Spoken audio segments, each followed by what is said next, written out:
Nearly all of you watching this video have this problem that is destroying your year and also your life. So how do I know this? I know this because nearly all self-improvement advice and all self-help books address this problem to one extent or another. And if you can get this handled, nearly every other problem actually falls into place. So if you feel like each year is going by faster and faster, you feel like you're wasting your life, and you feel like you could be enjoying life more than what you actually are, then this video is going to help you out, because regardless of what everyone else says, it's not actually about what you do, it's how you do it. Where are you right now? And that's a genuine question. My body is in this hotel room in Japan. I'm on a holiday with my dad and sister, but my mind could be anywhere else. It could be back home in Australia when I think about everything else that I need to get done once I get back. Or it could be out on the streets of Osaka when I need to decide what I'm going to do later today. For you, your body might be laying down watching this video, but where is your mind? Is it in the past or in the future?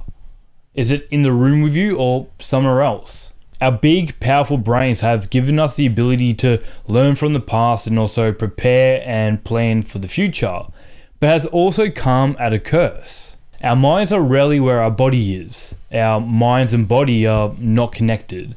Our problem is that we're rarely present. Watch any plant and animal and let it teach you acceptance of what is.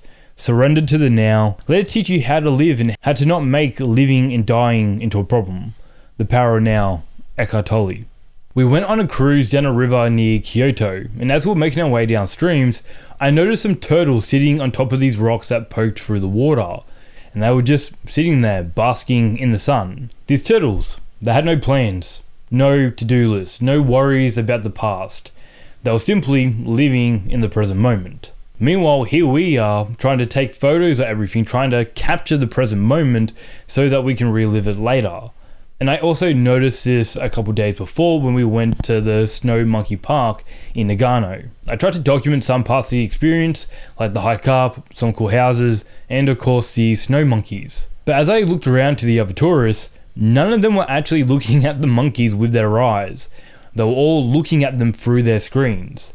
No one there was actually where their feet were. I have always disliked taking photos because it felt like I am diminishing this experience so I can capture a frame that my future self can be transported into the past. A type of time distortion. Two independent philosophies, Stoicism and Buddhism, also came to a very similar conclusion. Impermanence. Nothing can stay the way it is, and everything must come to an end. Here's a quote from a great book about Stoicism, A Guide to the Good Life by William B. Irvine.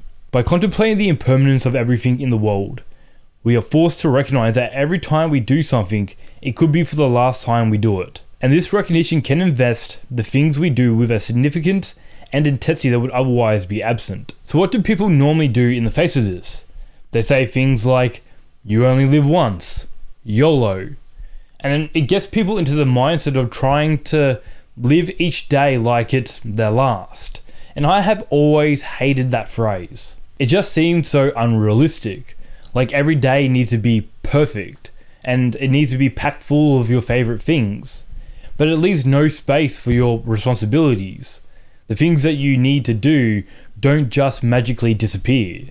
And yet this is what we focus on. We focus so heavily on what we do. Take when we go traveling, for example. We try so hard to cram in as much as possible into our itineraries so we can look at everything. But just how much are we actually seeing? Unlike the exciting edited travel vlog of your favorite YouTuber, your holidays are not perfect. Far from it, in fact. In between the fun, exciting sights and activities that you do, there is a lot of boring waiting. A lot of stress when you're trying to work out the new train systems, and some frustration when you're trying to work out the logistics of everything. It's not all perfect, it doesn't all go so smoothly, and that's okay. Life is a messy soup of the 5 major emotions: joy, sadness, surprise, fear, and anger.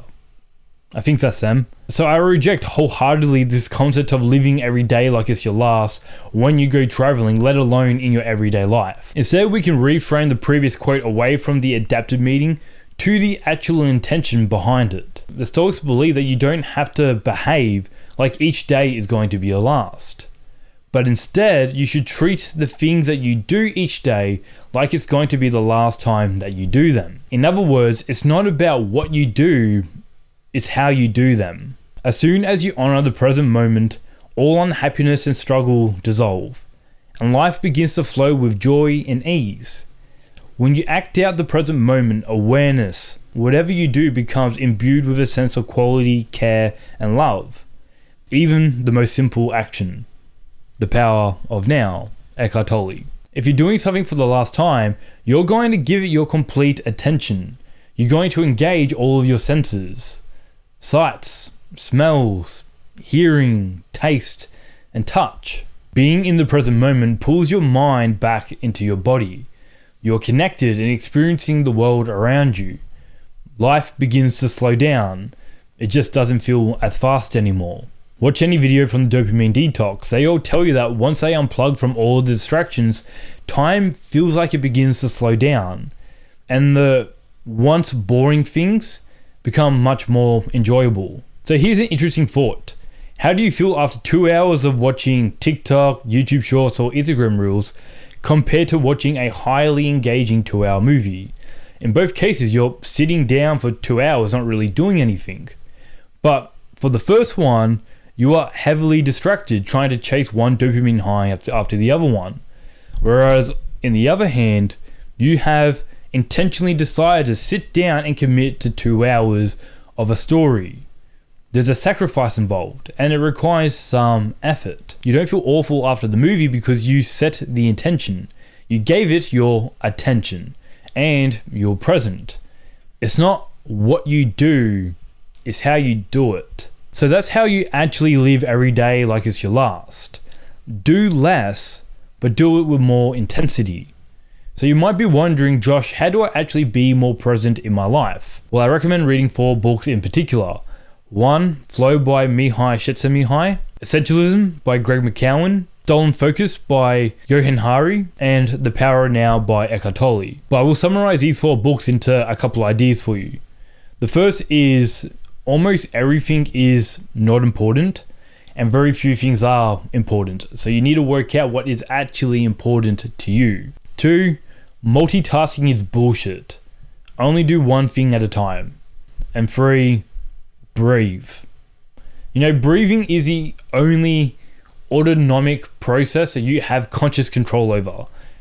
I think about that regularly, it just blows my mind. And if you get caught up in your head, here's my method to kind of pull myself back down and be grounded again. I call it the in and out method. First, you want to go inwards into your body, and you can do this by focusing on your breath. Inhale for 4 seconds, hold for 4 seconds, and then double the exhale. So in this case, 8 seconds. And what happens is the parasympathetic nervous system begins to activate, and it slows everything down. Now notice how your body feels. I like to rub my hands together like this and really feel the textures of my palm. But whatever feelings and sensations you can really focus on, do that. Once your mind is brought back into your body, it's time to go outward and pay attention to what's actually going on around you. What do you see, hear, and smell? What details do you notice around you? Try not to think about it, just notice it. Also, don't set the goal of trying to be present in your life.